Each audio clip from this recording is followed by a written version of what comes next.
A Storytime with Nana Lisa presentation of Amelia Bedelia Goes Wild, Chapter 7 and 8 by Herman Parish, pictures by Lynn Averill. Chapter 7, Leapin' Lizards, a Glacial Gecko. When Amelia Bedelia finally got home, Roger was already waiting. Sitting on the doorstep next to him was a plastic cooler. "You didn't have to bring your own refreshments," said Amelia Bedelia. "We have cold drinks." "Amelia Bedelia is right," said her mother, laughing. "I'll go make you some lemonade."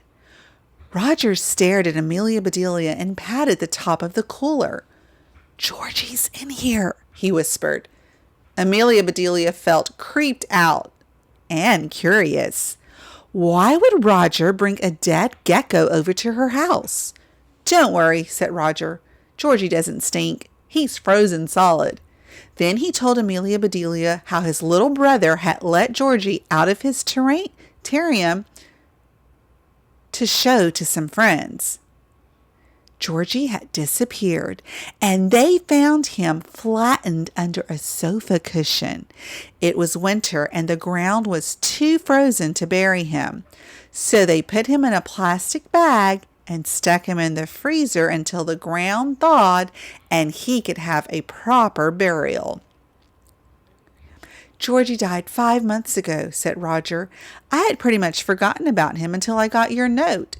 Would you like to see him?"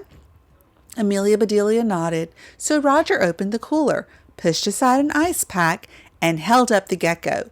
Georgie was in a plastic bag. He was flattened out like he had been run over.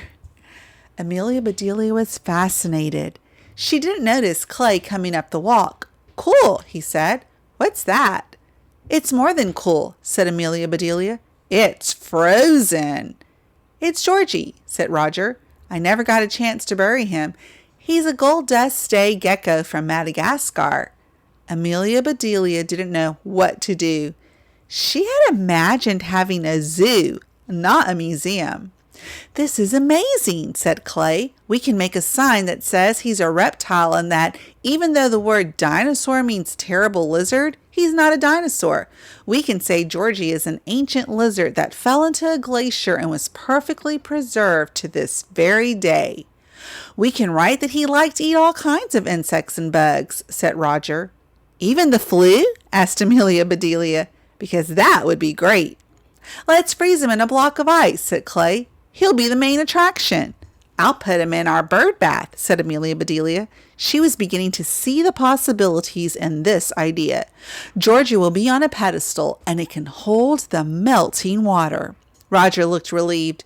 "Once he thaws out, we can bury him." "Absolutely," said Amelia Bedelia. Amelia Bedelia, Clay, and Roger sneaked Georgie into the kitchen.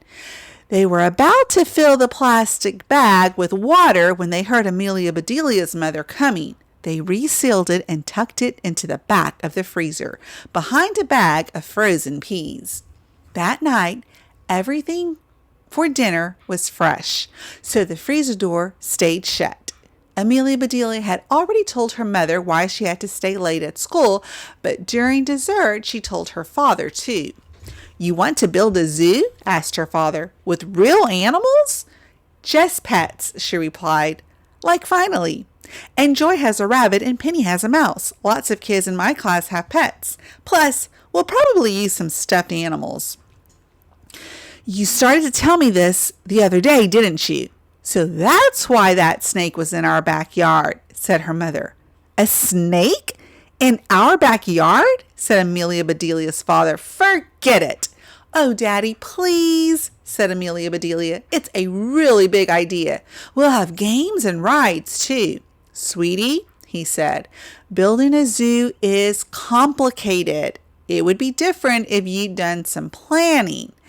Amelia Bedelia excused herself and ran to her bedroom. She returned with her notebook. She showed her parents the plan for the zoo.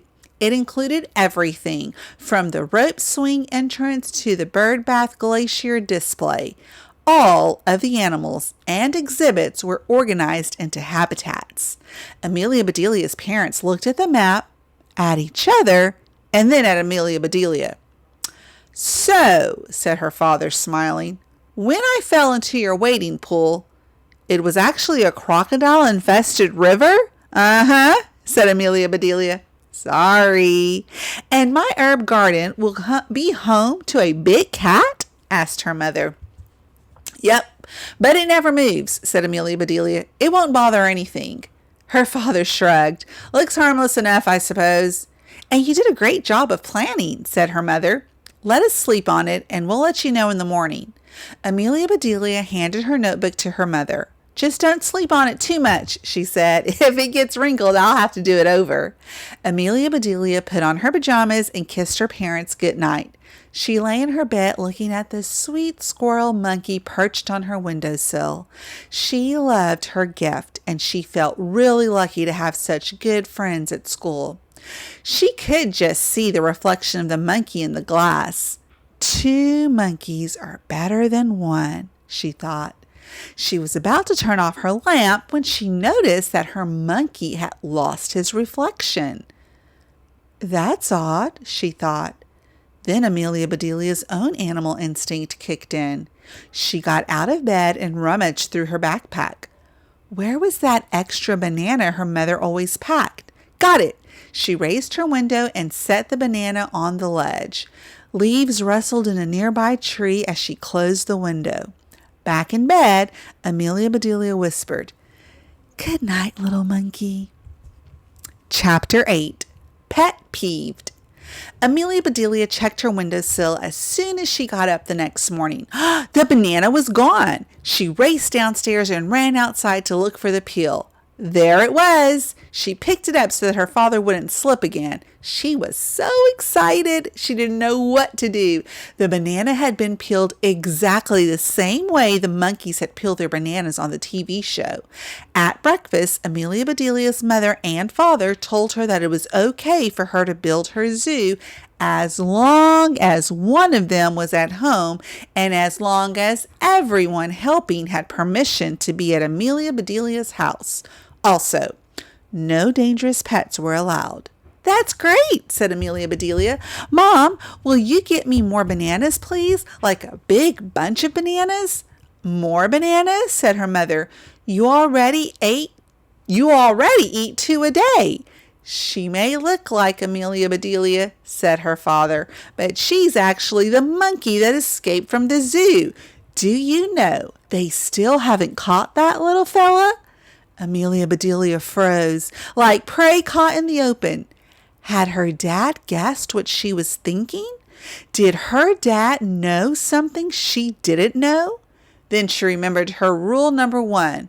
If you don't know what to say, ask a question.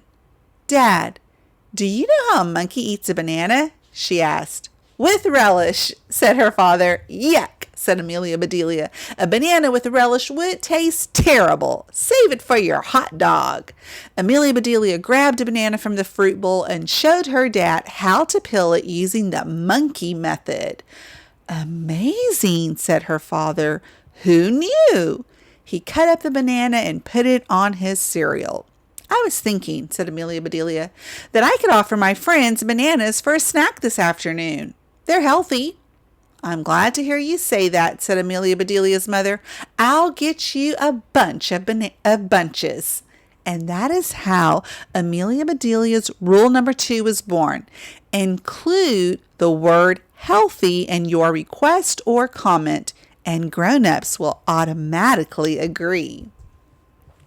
That afternoon after school, Amelia Bedelia and her friends worked on Pet Alley and the rainforest habitat. They made signs and installed the hose in the apple tree. They got a ton done too, but too soon it was time for everyone to go home to do their homework. Amelia Bedelia was just heading upstairs when she heard a commotion in the kitchen. It was her father, and he was not happy. He was holding something behind his back. Young lady, her father began. This was not a good sign in Amelia Bedelia's experience. I was searching for an after-work, before-dinner treat. I had my heart set on ice cream, a morsel of rocky road. Perhaps instead, I find Roadkill lizard. He held up a plastic bag of frozen gecko. That's Georgie, said Amelia Bedelia. A gold dust day gecko from Madagascar. I don't care if it's Robin Hood from Sherwood Forest, said her father. He doesn't belong in our freezer. What if your mother had found this thing? I forgot he was in there, said Amelia Bedelia. I need him for my zoo. Zoo? Bellowed her father. This poor creature is frozen stiff. Amelia Bedelia explained everything, including Clay's idea to freeze Georgie in a block of ice that would be placed on the bird bath pedestal. Amelia Bedelia's father shook his head and then smiled. He glanced out the window at the driveway. We don't have much time, he said. Mom just went to run a quick errand and she'll be back any second. They made a good team. Amelia Bedelia's dad acted like a surgeon performing a delicate operation, and Amelia Bedelia was his nurse. Milk carton, he said. Amelia Bedelia handed him a large carton of milk from the refrigerator, and he poured the milk into a pitcher. Then he opened the carton at the top, sponged it out, and held it under the faucet. Water, he said. Amelia Bedelia turned on the faucet and filled the carton with water. Lizard, he said. Gecko, said Amelia Bedelia, correcting him as she handed him Georgie in his plastic bag. Oh, no, said her dad. This is your zoo. You do the honors. Amelia Bedelia made a face as she looked at her father and then at the flattened, frozen gecko in the bag. She sighed, then opened the bag and extracted Georgie by his tail. She lowered him into the milk carton, head first. Georgie fit perfectly. Tape, said her dad. He closed up the end of the milk carton and taped it shut. Then he buried it in the back of the freezer. I hid him behind a frozen chunk of your grandmother's fruitcake, he said. That would frighten off anyone. Amelia Bedelia agreed. Her fruitcake is scarier than a dead lizard. Gecko, said her father, correcting her. Just then, the back door swung open. Amelia Bedelia's mother came in carrying groceries. What's that pitcher of milk doing on the counter? She asked. The carton was leaking, fibbed Amelia Bedelia's father. Dad notices all kinds of things, said Amelia Bedelia. Her father winked at her. Amelia Bedelia winked back. Amelia Bedelia's mother started unpacking the groceries. Honey, I half expected to catch you sneaking a bowl of Rocky Road ice cream when I came in, she said. Sweetheart, he said, I'm shocked you think that.